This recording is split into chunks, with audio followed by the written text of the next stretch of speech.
From NPR News, this is Invisibilia. I'm Elise Spiegel. And I'm Lulu Miller. And today, we're going to tell you a story that we think is going to make you believe something that you do not currently believe. Right. And to begin to explain this story, we want to introduce you to something. A rat. Oh. Hi, buddy. Recently, Lulu and I got a rat, and we brought it to NPR. So can you just describe what we got here? It's a rat. Pinkish ears. Red eyes. Long nose. And we invited people into this room one by one to sit in front of the rat, look it in the eye, and answer one question. Do you think that the thoughts that you have in your head, okay, the private thoughts that you have in your head, could influence how that rat moves through space? No. No. No. And it was almost unanimous. No. People did not believe that their personal thoughts about the rat would have any effect on the rat at all. Because that would suggest some sort of telepathy. Now, maybe this is your belief as well. And if it is, you're wrong. Yes. This is a man named Bob Rosenthal. And early in his career as a research psychologist, he did something very devious. Late one night, Bob secretly crept into his lab and he hung signs on all of the rat cages. Some of the signs said that the rat in the cage was incredibly smart, and some of the signs said that the rat in the cage was incredibly dumb, even though neither of these things was true. They were very average rats that you would buy from a research institute that sells rats for a living. So then Bob brings this group of experimenters into his lab and says, for the next week, some of you are going to get these very smart rats and some these very dumb rats.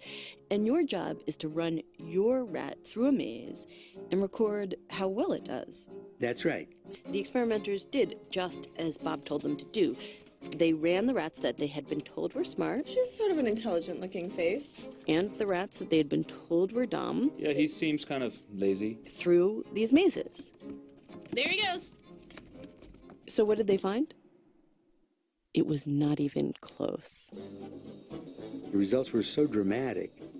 The smart rats did almost twice as well as the dumb rats. Even though they weren't... Even though the smart rats were not smart and the stupid rats were not stupid. They were just all the same kind of average North Dakotan.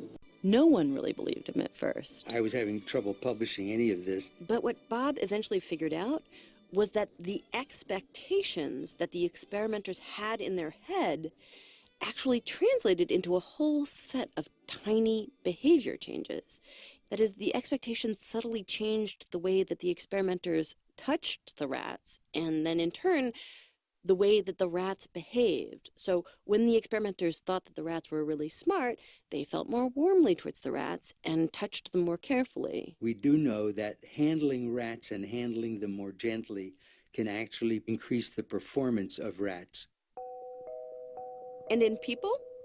Because it turns out that this kind of dynamic happens in people too.